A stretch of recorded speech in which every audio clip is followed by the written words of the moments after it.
అంటే మిగతా వాళ్ళందరినీ తీసి పక్కన పెడితే షర్మిల విషయానికి వస్తే షర్మిల రావడం అనేది ఆ కుటుంబానికి సంబంధించి ఒక మానసికంగా ఒక బాధే. అది విజయమ్మ గారికి కావచ్చు, రాజశేఖర్ రెడ్డి గారు ఉన్నప్పుడు వీళ్ళు ప్రథమ శత్రువులు. ఆ రోజు అప్పుడు ఆయనే అసెంబ్లీలో అంతా కూడా స్టార్ట్ చేశారు. ఆ 3 పత్రికలు అని స్టార్ట్ చేసిందే రాజశేఖర్. ఆ పత్రికల్లోనే ఇంటర్వ్యూలు ఇచ్చిందిగా కూర్చొని.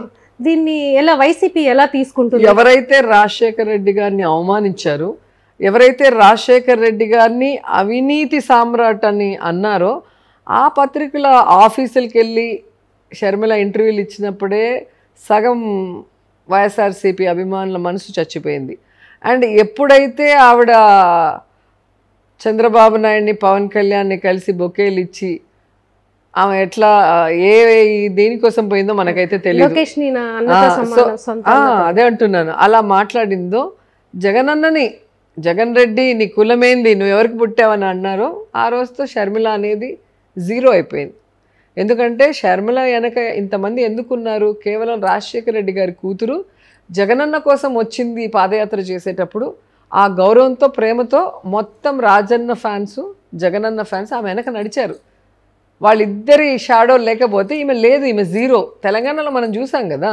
సో ఇన్ని రోజులు కనిపించని ఆంధ్రప్రదేశ్, ఇన్ని రోజులు కనిపించని ఆంధ్ర ప్రజలు, ఇన్ని రోజులు కనిపించని తన అన్న విషయాలు ఈరోజే కొత్తగా కనిపించాయంటే ఇది కేవలం షర్మిల గారి రాజకీయ లబ్ధి కోసం చంద్రబాబు నాయుడు కాంగ్రెస్తో ఆడుతున్న నాటకమే అనేది రాష్ట్రంలో చిన్న పిల్లోడికైనా అర్థమైంది. అప్పట్లో చెప్పినప్పుడు అన్న కోసం నేనే చేశాను అన్నారు ఆవిడ ఆ పాదయాత్రకని. అన్న జైల్లో ఉన్నారని. ఇప్పుడు భారతమ్మ చెప్తేనే చేశాను, నా అంతగా నేను చేయలేదు అంటున్నారు. ఆవిడ మాటలకి అర్థమే లేదు. జగన్ని ఆ రోజు దేవుడు, మా అన్నని ఇబ్బంది పెడుతున్నారు కాంగ్రెస్ వాళ్ళు, మా నాన్న చనిపోయాక మా నాన్న పేరు ఎఫ్ఐఆర్లో పెట్టారు, మా నాన్న బతుకుంటే కాంగ్రెస్ మొహం మీద ఉమ్మేసిండేదని ఆవిడే అనింది. మీరు ఒకసారి వీడియోస్ చూడండి. ఈరోజు అదే కాంగ్రెస్ గొప్పది, రాహుల్ గాంధీ గొప్పోడు, సోనియా గాంధీ గొప్పది అంటుందంటే ఆమె మాట చూడండి. వైఎస్ఆర్ కుటుంబానికి అలాంటి అలవాటు లేదు. ఈరోజు వైఎస్ఆర్ గారి మనసుని క్షోభించే విధంగా, ఆయన ఆత్మ క్షోభించే విధంగా ఆమె మాట్లాడుతుంది. ఎందుకంటే రాజశేఖర రెడ్డి అయినా జగన్మోహన్ రెడ్డి గారైనా ప్రజల్ని ఎంత అభిమానిస్తారు. ఒక మాట ఇస్తే ఎన్ని కష్టాలు వచ్చినా ఆ మాట తప్పకుండా ఆ మాట కోసం నిలబడిన వ్యక్తులు. కానీ ఈమె రోజుకొక మాట. ఆ రోజేమో ఒక ఇంటర్వ్యూలో ఆడబిడ్డ అంటే ఆడబిడ్డ ఏడబిడ్డ కాదు, నేను తెలంగాణలో పుట్టి పెరిగాను, ఇక్కడే పెళ్లి చేసుకున్నాను, వీళ్ళే నా ప్రజలు, వీళ్ళ కోసం ప్రాణం ఇస్తానింది. ఈరోజు ఆ ప్రజలేరి, ఆ ప్రజల కోసం పెట్టిన పార్టీ ఎక్కడుంది? ఆమె ఎక్కడుంది? ఇక్కడికి వచ్చి ఇప్పుడు వెంటనే నిన్న మెగా డిఎస్సికి జగన్మోహన్ రెడ్డి అన్యాయం చేశాడు. అసలు డిఎస్సికి న్యాయం చేసిందే జగన్మోహన్ రెడ్డి గారు. చంద్రబాబు నాయుడు ఇవ్వాల్సిన 1998 డిఎస్సి కానీ, 2008 డిఎస్సి కానీ, 2018 డిఎస్సి 17,000 ఉద్యోగాలు జగనన్న ఇచ్చాడు. ఇప్పుడు మళ్ళీ 6,100 పోస్టులకి నోటిఫికేషన్ ఇచ్చాడు.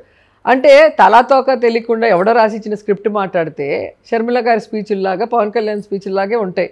దేనికి పోరాడుతున్నారు, దానికి జగనన్న న్యాయం చేశాడో లేదో కూడా ఆమె తెలుసుకోకుండా ఆమె ఫూల్ అవుతుంది. అంటే job calendar every year release చేస్తామని, అంటే ఆయన చేస్తున్నారు, బట్ ఆ క్యాలెండర్ ఒకటి రిలీజ్ చేయలేదు అనేది ఒక విమర్శ ఉంది పార్టీ. విమర్శించడానికి కోడిగుడ్డు మీద ఈకలు బీకటానికి ఉన్నారు. మీరేం బీకారు చెప్పండి? 14 ఏళ్ళు ఉన్నాడు కదా చంద్రబాబు నాయుడు. నువ్వు చెప్పింది ఏం చేసినావు ఒక్కటి చెప్పండి. ఇది నేను చెప్పింది 100% ఫుల్ఫిల్ చేశానని 600 హామీల్లో ఒక్క హామీ చెప్పమనండి. మేము 600 అడగట్లే, ఒక్క హామీ 100% న్యాయబద్ధంగా ఎలిజిబిలిటీ ఉన్న వాళ్ళకి ఇచ్చాము అనేది ఒక్కటి చెప్పమనండి. సో పత్రికలు ఉన్నాయి కదా అని ఏదో వాగుతుంటారు. వాళ్ళ గురించి మేము పట్టించుకోవటం కూడా మానేసాం. ప్రజలే పట్టించుకోవడం మానేసినప్పుడు మాకేం పని ఉంటుంది చెప్పండి? ఒకవైపు నుంచి లోకేష్, ఇంకోవైపు నుంచి కుప్పం సైడ్ నుంచి భువనేశ్వరి గారు కూడా పర్యటన చేస్తున్నారు రాష్ట్రంలో. భువనేశ్వర్ గారు నిన్న మాట్లాడుతున్నారు, నెక్స్ట్ టైం నేనే ఆవిడ మనసులో ఒక కోరిక ఉందండి, నాకు ఒక కోరిక ఉందండి అనింది. పోనీ ఇప్పటికైనా ఆవిడ కోరిక వచ్చిందిలే, వాళ్ళ ఆయన అడిగితే తీర్చేస్తాడు కదా, కుప్పం సీట్ కావాలంట. అంటే చేతులు ఎత్తమన్నారు ఎవరికి? చంద్రబాబు నాయుడికి టెన్షన్ వస్తుంది. ఈ ఎన్టీఆర్ ఫ్యామిలీని ఎందుకు ఇంట్లో దాచిపెట్టాడు ఇప్పుడు అర్థమైంది. వీళ్ళు బయటకు వస్తే ఈయన సీటుకే ఎసురు పెడతారన్న భయం. ఆ రోజు కూడా జైల్లో ఉన్నాడు, మీరు చూసుంటారు. బాలకృష్ణ విజయవాడ పార్టీ ఆఫీస్కి వెళ్ళి, టీడీపీ పార్టీ ఆఫీస్కి వెళ్ళి ఆ చంద్రబాబు నాయుడు చైర్లో కూర్చున్నాడో లేదో వెంటనే పవన్ కళ్యాణ్ దించి జైలుకి వచ్చి ములాఖాత్ అయిపోయి అప్పుడే ప్రెస్ మీట్ పెట్టి నేను ఉన్నాను ఈ పార్టీకి అండగా. అంటే ఎన్టీఆర్ ఫ్యామిలీ పాలిటిక్స్ మీద కన్నేసినా, ఆయన సీటు మీద కన్నేసినా వెంటనే వాళ్ళని కట్ చేస్తాడనే దానికి అనేక ఇన్సిడెంట్స్ నిదర్శనం ఉంది. పాపం భువనేశ్వరి నోరు జారింది ఏమవుతుందో చూడాలి. ఏమో నిజంగా ఏమన్నా అంటే మీరు చాలా ఇబ్బంది పెట్టేస్తున్నారు కుప్పంలో బాబు గారిని కానీ ఆ కుటుంబాన్ని కానీ. ఆయన వచ్చి ఇక్కడ కూర్చోబెట్టే పరిస్థితి మీరంటే ఇన్ ద సెన్స్ మీరు కాదు, పార్టీ కానీ లేకపోతే ఇప్పుడు ఒక ఎమ్మెల్యే అన్నప్పుడు ఖచ్చితంగా కాన్ఫరెన్స్లో ఇల్లు ఉండాలి, ఎవరో ఒకరు ఆ కుటుంబ సభ్యులు ఒకరు ఉండాలి. ప్రజలు ఓటేసేది ఎందుకండి? వాళ్ళకు ఒక సంతోషం వచ్చినా, ఒక కష్టం వచ్చినా, ఒక బాధ వచ్చినా వచ్చి చెప్పుకోవడానికే కదా ఒక ఎమ్మెల్యే అనేది. ఎంపీ అంటే సరే ఎక్కడో హెడ్ క్వార్టర్స్లో ఉంటారు. ఇంతవరకు నువ్వు ఇల్లు కట్టుకోలేదు, ఇంతవరకు కుప్పం ప్రజలకు నీళ్ళు ఇవ్వలేదు, ఇంతవరకు ఒక మున్సిపాలిటీని చేయలేదు, ఇంతవరకు రెవెన్యూ డివిజన్ లేదు, ఏమీ చేయలేదు. ఈరోజు జగనన్న అన్నీ చేసిన తర్వాత నువ్వు పరిగెత్తుకుంటూ వచ్చి స్థలం కొని ఇల్లు కట్టేసి నాకు ఇక్కడ కంటెక్ట్ చేయాలని పెళ్ళాంతో చెప్పిచ్చేస్తే ఏ పిచ్చోడు ఓటేస్తాడు? ఇంతవరకు వాళ్ళకి అభివృద్ధి అంటే ఎలా ఉంటుందో తెలీదు, సంక్షేమం అంటే ఎలా ఉంటుందో తెలీదు, స్కూల్స్ ఎలా ఉంటాయో తెలీదు, హాస్పిటల్ ఎలా ఉంటుందో తెలీదు. ఈరోజు అన్నీ చూపించారు కదా జగనన్న. గతంలో మీరే చూస్తుంటారు, ఈనాడు పేపర్లోనే వేశారు, బాత్రూమ్స్కి డోర్ లేకుండా ఆడపిల్లలు చున్నీలు అడ్డం పెట్టుకొని బాత్రూమ్కి వెళ్ళేవాళ్ళు. ఒక అమ్మాయి పట్టుకుంటే ఇంకో అమ్మాయి బాత్రూమ్కి వెళ్ళేది. అలాంటి ఈరోజు నాడు నేడు కింద స్కూల్ రెనోవేషన్స్ కానీ, వాళ్ళకి క్వాలిటీ ఎడ్యుకేషన్ అందించే విధంగా కానీ, వాళ్ళకి జగనన్న గోరుముద్ద ద్వారా ఒక తల్లిలాగా ఆలోచించి బిడ్డలు ఒకే మెను మనం ఎవ్రీడే పెడితే మన ఇంట్లో తింటారా? తినరు కదా. సో పేదవాడి బిడ్డ కూడా తన బిడ్డలాగా వాడికి కూడా ఆశ ఉంటుందని ఆలోచించి తనే మెను అంతా కూడా డిజైన్ చేశాడు అంటే ఆయనకి ఎంత మనసు ఉందనేది మనం ఇక్కడ అర్థం చేసుకోవాలి. ఎవడికో చెప్పేసి చేసేయండి అంటలేదు. గతంలో మనం చూసాం మధ్యాహ్న భోజనం, నీళ్ళ సాంబారు, పురుగుల అన్నము. ఎంతమంది తినేవాళ్ళు స్కూల్లో? విధి లేక తిండి లేని వాళ్ళు తినేవాళ్ళు. ఈరోజు టీచర్స్తో సహా అందరూ మిడ్ డే మీల్స్ ఎందుకు తింటున్నారు? జగనన్న గోరుముద్ద జగనన్నలాగే చాలా స్వీట్గా ఉంది కాబట్టి అందరూ కూడా తల్లిలాగా ఆయన ఆలోచించి మనకు చేస్తున్నారు అనేది వాళ్ళు అర్థం చేసుకున్నారు. ఆ ఫుడ్ తింటే ఆ రైస్ కానీ, ఆ ఎవ్రీడే పెట్టే కర్రీస్ కానీ, ఎగ్స్ కానీ, నేను కూడా తిన్నాను కదా, వీడియోస్లో ఉన్నాయి చాలాసార్లు. నేను అటు స్కూల్కి వెళ్ళినప్పుడు తింటాను.